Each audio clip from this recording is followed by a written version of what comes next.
Latest எபிசோடுகளை விளம்பரங்களே இல்லாமல் காணுங்கள்.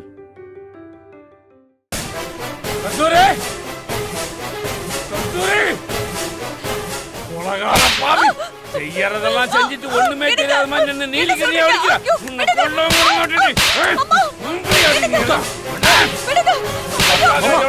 என்ன காரியம் பண்ணிருக்கீங்க? போய் அந்த பக்கம். உங்களுக்கு என்ன கிறுக்கு பிடிச்சிருக்கா?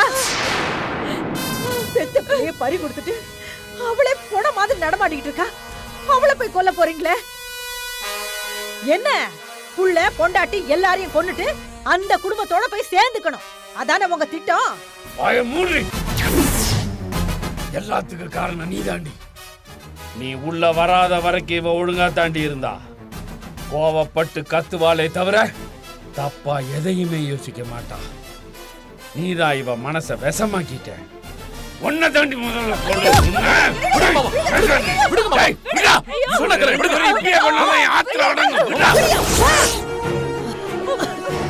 என்னாச்சுங்க உங்களுக்கு?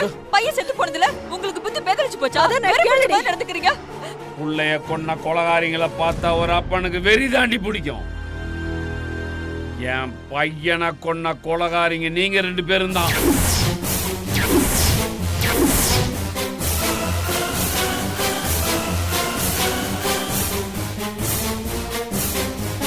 என்ன உளறீங்க? என் பெத்த பிள்ளைய நான் எங்க கொல்லணும்? மயில கொல்றதுக்காகத்தானே நீங்க கூலிப்படையை ஏவி விட்டீங்க. அந்த சதியில சிக்கிதான் அநியாயமா என் புள்ள செத்து போயிட்டான். அவன் சாவுக்கு நீங்க 2 பேரும் தாண்டி காரணம்.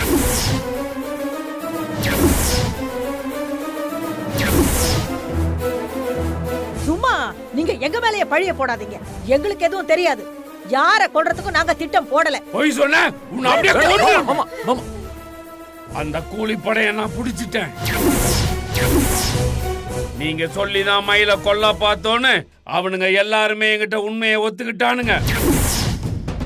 இதுக்கு மேலே உங்களால எதையும் என்கிட்ட மறைக்க முடியாது.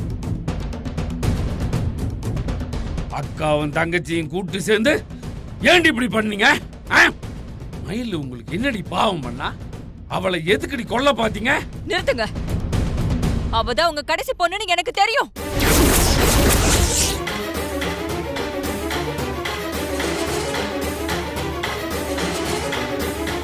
அவளை உயிரோட விட்டா நானும் என் பையனை தெருவுக்கு வந்துருவோன்னு எனக்கு தோணுச்சு. அதனாலதான் அவளை கொல்ல பார்த்தோம். போதுமா?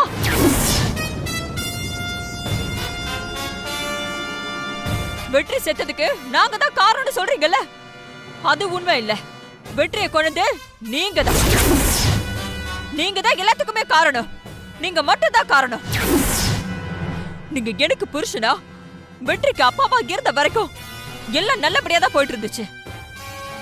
எப்ப அந்த சுசிலா குடும்பத்தை தேட ஆரம்பிச்சீங்களோ அப்பவே இந்த குடும்பத்தோட நிம்மதி சந்தோஷம் எல்லாமே போயிடுச்சு. சுசிலா கூட வாழ பிடிக்காம தானே என் கூட சேர்ந்து வாழ்ந்தீங்க. இப்போ நான் உங்களுக்கு கசந்து போயிட்டேனா? அதனால்தான் என்ன ஒதுக்கிட்டு அவளை தேடி அலைய ஆரம்பிச்சீங்க. அது எனக்கு பிடிக்கலங்க. நீங்க எனக்கு துரோகம் பண்றதா எனக்கு தோணுச்சு. அவங்களால என் வாழ்க்கைக்கு ஆபத்து வந்துருமோன்னு நான் பயந்தேன். என் வாழ்க்கை காப்பாத்திக்கதான் நான் இதெல்லாம் செஞ்சேன். கஸ்தூரி, இத்தனை வருஷமா நீ என் கூட குடும்பம் நடத்தி நீ என்ன சரியா புரிஞ்சுக்கல. நான் சுசீலாவை தேடி அலைஞ்சது உண்மைதான். நான் செஞ்ச பாவத்துக்கு பரிகாரம் செய்யணும்னு தவிச்சனே தவிர உன்னை தூக்கி எறியணும் நான் ஒரு நாள் கூட நினைச்சதில்லடி. அத நீங்க எனக்கு தெளிவா புரிய வச்சிருக்கணும். உன் வாழ்க்கைக்கு பிரச்சனை வராதுன்னு எனக்கு உத்தரவாதம் கொடுத்திருக்கணும். மனசுல இருக்கிற உறுத்தல சொல்லியிருந்தா நானே அவங்கள தேடி கண்டுபிடிச்சு உங்க முன்னாடி கொண்டு வந்து நிறுத்திருப்பேன். ஆனா எனக்கு தெரியாம ரகசியமா அவளை நீங்க தேடி அலைஞ்சீங்க. விஷயம் தெரிஞ்சு நான் கேட்டப்போ இனிமே தேட மாட்டேன்னு என்கிட்ட போய் சொன்னீங்க. மயிலு தான் உங்க பொண்ணுன்னு தெரிஞ்சோ அதை என்கிட்ட இருந்து மறைச்சிட்டீங்க. ஏதேதோ காரணம் சொல்லி அவளை முதல்ல வீட்டுக்குள்ள கூட்டிட்டு வந்தீங்க. அவளுக்காகவும் அவ புருஷனுக்காகவும் ஓடி ஓடி வேலையெல்லாம் செஞ்சீங்க. உங்களுக்கும் அவளுக்கும் என்ன சம்பந்தம்னு நான் சந்தேகப்பட்டு கேட்டப்போ நீங்க ஒழுங்கா பதில் சொல்லவே இல்ல. இந்த விஷயத்துல எதுக்கு இவ்ளோ பொய்? எதுக்கு இவ்ளோ நாடகம்? நான் உங்ககிட்ட எதையும் மறைக்கணும்னு நினைக்கல கஸ்தூரி. நேரம் வரும்போது எல்லாத்தையும் பக்குவமா சொல்லி புரிய வைக்கணும்னு தான் நினைச்சிட்டு இருந்தேன். இல்ல, நான் இத நம்ப மாட்டேன். உங்க மனசுல என்ன திட்டம் இருந்துச்சுன்னு எனக்கு தெரியுங்க. முதல்ல மயில் இங்க வந்தா, பின்னாடி கையிலே கூட்டிட்டு வந்துட்டீங்க. அதுக்கப்புறம் மலரே கூட்டிட்டு வந்திருப்பீங்க. கடைசியில சுசிலாவே இங்க கூட்டிட்டு வந்து சேர்த்திருப்பீங்க. மொத்த குடும்பத்தை இங்க கொண்டு வந்து என்னையும் வெற்றியும் வெளியில அனுப்பியிருப்பீங்க. அதானே உங்க நோக்கம்? அப்படி நீங்க இவளை வெளியில துரத்திட்டா இவளும் வெற்றியும் வெறுங்கையோட நிக்க கூடாதுல்ல. அதுக்காக தான் உங்ககிட்ட சொத்து எழுதி கேட்டா. ஆனா அந்த சொத்துலயும் நீங்க சுசீலாவுக்கு பங்கு கொடுத்தா இவ சும்மா இருப்பாளா? இத்தனை வருஷமா எல்லா நல்லது கெட்டதுக்கும் கூடவே இருந்த நான் எங்க? கொஞ்ச நாள்லயே உங்களை தூக்கி எறிஞ்சிட்டு போன அவ எங்க? 2 பேரையும் ஒன்னா வச்சு பாக்குறீங்கன்னா உங்ககிட்ட எப்படி நியாயத்தை எதிர்பார்க்க முடியும்? இப்பவே பாதி சொத்தை எழுதி வச்சவரு மீதி சொத்தையும் அவளுக்கு கொடுக்க மாட்டீங்கன்னு என்ன நிச்சயங்க? அவங்க இங்க இருக்கிற வரைக்கும் என்னால நிம்மதியா இருக்க முடியாதுன்னு எனக்கு புரிஞ்சு போச்சு. மயில கொண்டு அவங்களை ஊரை விட்டு விரட்டி அடிக்கணும் அப்பவே முடிவு பண்ண. அந்த திட்டத்தை தப்பா புரிஞ்சுக்கிட்டு கடைசியில ஏன் புள்ள செத்து போயிட்டான். அப்ப கூட அவன் மயில காப்பாத்த போய் தாங்க செத்துட்டான். அவன் சாவுக்கு அந்த மயில் தாங்க காரணம். அவன் கூடவே நானும் செத்து போயிருந்திருக்கணும். நான் ஏன் சாகல தெரியுமா? சுசிலா குடும்பத்தோட ஒண்ணு சேரணும் தானே நீங்க என்னோட வாழ்க்கைய அழிச்சீங்க. என் பையனை சாகடிச்சீங்க. இதுக்கெல்லாம் சேர்த்து வச்சு பழி வாங்கணும்தான் நான் என் உசுரை புடிச்சிட்டு இருக்கிறேன். இனிமே உங்க யாரையும் நான் சந்தோஷமா வாழ விட மாட்டேன். உங்களை பகைச்சுக்கிட்டு உங்களோட நான் மோத போறதில்ல. நேரா நின்னு அடிப்பேன். காலம் முழுக்க உங்க எல்லாரும் நிம்மதியும் இல்லாம தவிக்க விடுவேன். நீ செஞ்ச பாவத்தால பையனை பறி கொடுத்து உனக்கு புத்தி வரல. இப்போ திருந்தாம பழி வாங்கணும்னு துடிக்கிற மனுஷியாடி நீ.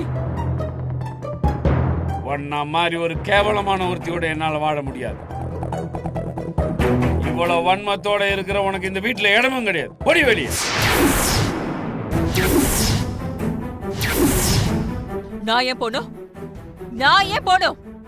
என்ன இந்த வீட்டை விட்டு போக சொல்றதுக்கு நீங்க யாரு? இது என்னோட வீடு, எனக்கு சொந்தமான வீடு. என் வீட்டை யாரு இருக்கணும் யாரு இருக்க கூடாதுன்னு முடிவு பண்ண வேண்டியது நான்.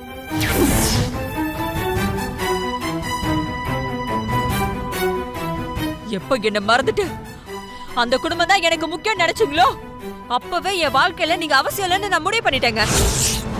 என் மனசுல இடம் இல்லாத உங்களுக்கு என் வீட்லயே இடம் இல்ல. என் வீட்டை விட்டு வெளியில போங்க.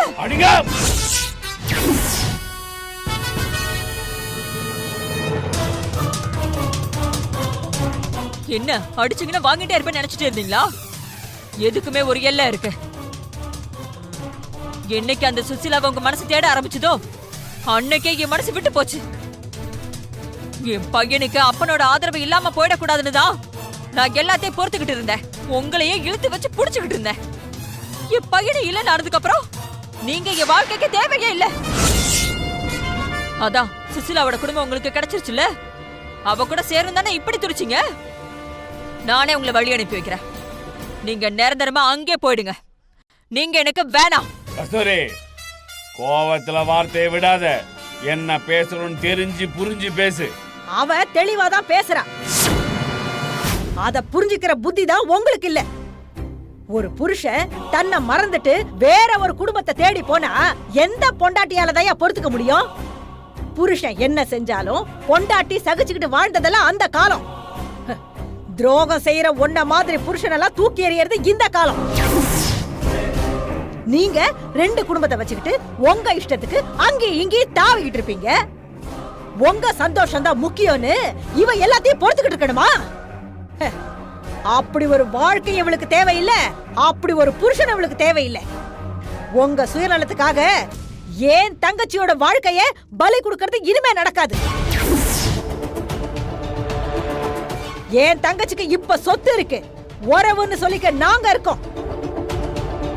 இவ வாழ்க்கைக்கு நாங்க போதும். நீ இனி தேவையில்லை. வெள்ள போயா. போங்க வெளியில.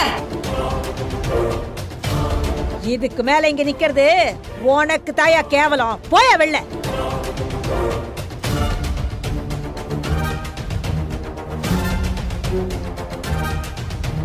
ஒரு நிமிஷம். இனிமே புருஷங்கிற உறவு முறைய வச்சுக்கிட்டு இந்த பக்கம் தயவு செஞ்சு வந்துடாதீங்க. அதையும் மீறி வந்தீங்க அசிங்கப்பட்டு போயிடுவீங்க. இந்த வீட்டுக்கு நீங்க வரது இதுவே கடைசியா இருக்கட்டும். போங்க வெளியில.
திரும்ப எதுக்கு இங்க வந்திருக்கீங்க? நல்ல மாட்டுக்கு ஒரு சூடுன்னு சொல்வாங்க. எத்தனை தடவை சூடு பட்டாலும் உங்களுக்கு புத்தி வராதா? திரும்ப திரும்ப என் முன்னால வந்து ஏன் இப்படி என் உயிரை வாங்குறீங்க? எனக்கு எங்க போறதுன்னு தெரியல சுசீலா. கட்டின பொண்டாட்டிய தெருவில் நிக்க வச்சவனுக்கு என்னைக்காவது ஒரு நாள் அதே கதி வரும்னு இன்னைக்கு தான் புரிஞ்சுக்கிட்டேன். 20 வருஷத்துக்கு முன்னால நான் உனக்கு செஞ்ச கொடுமை தான் இப்ப எனக்கு நடந்திருக்கு சுசீலா. அன்னைக்கு நான் உனக்கு போட்ட கண்டிஷன்னால போறதுக்கு இடம் இல்லாம 3 பெண் குழந்தைகளோட நிர்கதியா நீ நின்னப்ப இன்னைக்கு நானும் போறதுக்கு இடம் இல்லாம அதே நிலைமையில தான் உன் முன்னால வந்து நிக்கிறது. நீ செய்யாத தப்புக்காக நான் உன்னை அன்னைக்கு தண்டிச்சேன். உன் பக்கம் நியாயமும் உண்மையும் இருந்ததுனால நீ போராடி மீண்டு வந்துட்ட. ஆனா இப்ப எனக்கு கிடைச்சிருக்கிறது நான் செஞ்ச பாவத்துக்கான தண்டனை. அதிலிருந்து நான் மீண்டு வருவனான்னு எனக்கு தெரியல சுசீலா. நீ வாழணும்னு வைராக்கியத்தோட இருந்தப்போ நம்ம பொண்ணுங்க 3 பேரும் உனக்கு பிடிமானமா இருந்தாங்க. ஆனா எனக்கு பெத்த பையனும் போய் சேர்ந்துட்டான். சொத்தை கைமாத்தி விட்டதால கட்டின பொண்டாட்டியும் வீட்டை விட்டு துரத்திட்டா. சுசீலா, ஆளுகள் சொல்லக்கூட ஆள் இல்லாம உன் முன்னால அனாதையா நிக்கிற சுசீலா. முதல்ல ஒரு சாமியார வேஷம் போட்டு வந்தீங்க. அப்புறம் சொத்து கொடுக்கறன்னு ஒரு டிராமா பண்ணீங்க. இப்போ பொண்டாட்டி துரத்திட்டான்னு கதைய சொல்லி இங்க வந்து ஒட்டிக்கலான்னு பாக்குறீங்களா? இல்ல சுசீலா, வெற்றி செத்ததுக்கு நான் தான் காரணம்னு சொல்லி நிஜமாவே கஸ்தூரி என்னை வீட்டு விட்டு விரட்டிட்டு. அந்த அம்மா சொன்னது உண்மைதாங்க. உங்க புள்ளைய கொன்னது நீங்க தான். என்ன சுசீலா, நீ இப்படி ஒரு பழிய என் மேல போடுற? நான் பழிய போடலங்க. அதுதான் நிஜம், அதுதான் சத்தியம், அதுதான் உண்மை. பெத்தவங்க பண்ண பாவம் புள்ளைங்க மேலதான் விடியும்னு சொல்வாங்க. ஒரு நாள் நீங்க பெத்த பொண்ணை இறக்கமே இல்லாம கொல்ல சொன்னீங்கல்ல, அந்த பாவம் தான் இன்னைக்கு அந்த பிள்ளைக்கு யமனா வந்து முடிஞ்சிருக்கு. பையனை பெத்து கொடுக்கலங்கிற கோவத்துல தானே நீங்க ஏன் பொண்ணு கொல்ல சொன்னீங்க. இன்னைக்கு நீங்க பெத்த பையன் தான் உசுரை கொடுத்து நான் பெத்த பொண்ணை காப்பாத்திருக்கோம். நீங்க விதைச்ச வேண இப்ப எப்படி முடிஞ்சிருக்கு பாத்தீங்களா? நியாயமா பார்த்தா உங்களுக்கு கிடைச்ச தண்டனைக்கே நான் சந்தோஷம் தான் பட்டிருக்கணும். ஆனா அந்த கடவுள் மேல எனக்கு கோவம் தான் வந்தது. நீங்க செஞ்ச பாவத்துக்கு உங்களுக்கு தான் ஏதாவது ஆயிருக்கணுங்க. ஆனா அநியாயமா அந்த புள்ளைய சாவடிச்சிட்டான். சாகுற வயசு அந்த புள்ளைக்கு. உங்களுக்கு பையனா பிறந்தது தவிர அந்த பையன் என்ன பாவம் பண்ணா? பாவம் அவன் வாழ்க்கையே இப்படி அல்பாயுசுல முடியணும்? அந்த புள்ள இல்லங்கிற தகவலை கேள்விப்பட்டதும் உலகமே இடிஞ்சு என் தலையில விழுந்த மாதிரி ஆயிடுச்சு. பெத்த புள்ளைய பறி கொடுத்த மாதிரி அன்னைக்கு நான் அழுத அழுக எனக்கு மட்டும்தான் தெரியும். இந்த வாசல்ல தான் முத நான் அந்த புள்ளைய பார்த்தேன். உடம்பெல்லாம் அடிபட்டு மயக்கமா இருந்துச்சு. அந்த புள்ள என்ன பார்த்து சொன்ன வார்த்தை என்ன தெரியுமா?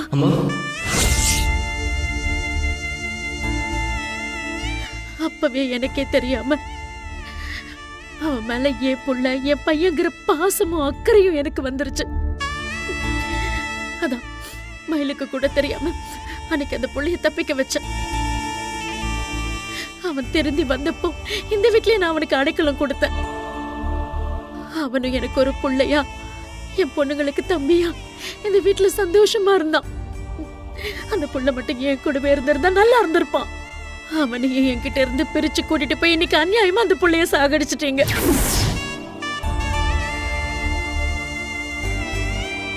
என்ன சுசீலா, கஸ்தூரி சொல்ற மாதிரியே சொல்றேன். ஏற்கனவே நான் புள்ளைய பறி கொடுத்த வேதனையில இருக்கேன். நீயும் வார்த்தையால என்னை சாகடிச்சிடாத. புள்ள வேணுங்கிறதுக்காக தவம் இருந்து பெத்த பையன்தான் வெற்றி. அவன் இறந்து போன வழி உங்க எல்லார விட எனக்கு தான் அதிகம்.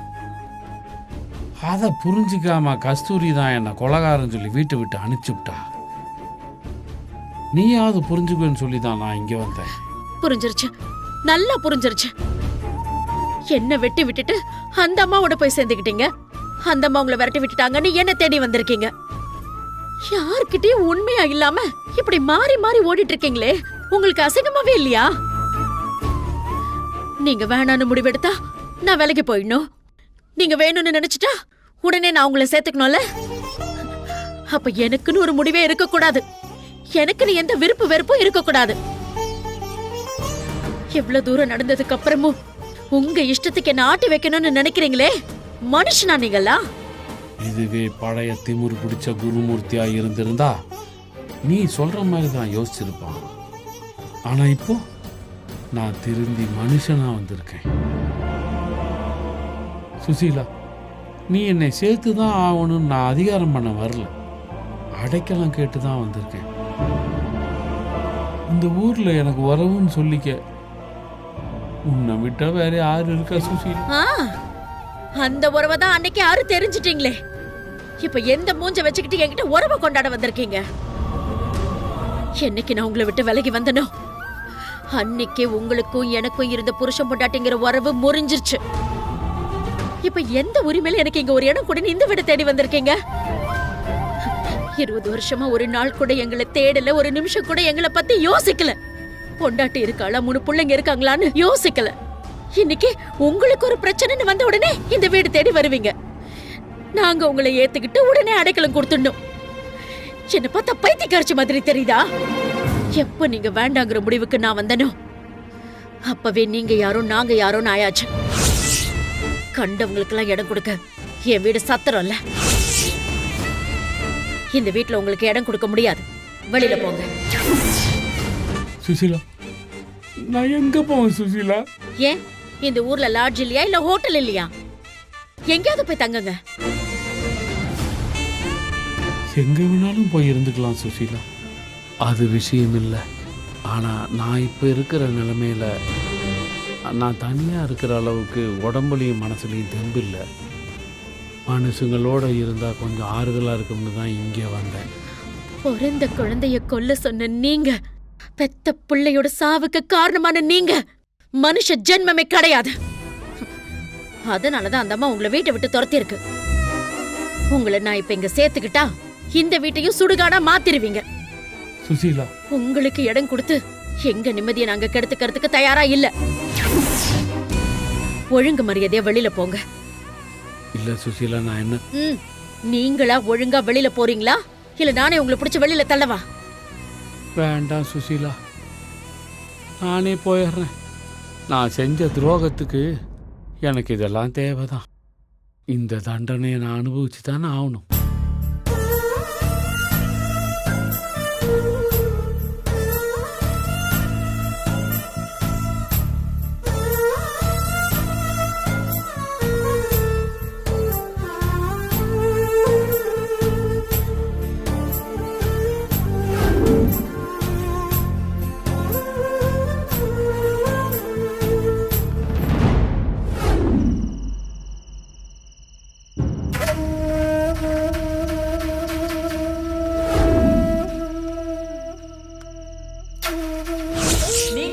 இங்க தேவையே இல்ல. என் வீட்டை விட்டு வெளியில போங்க. இந்த வீட்டுல உங்களுக்கு இடம் கொடுக்க முடியாது. வெளியில போங்க.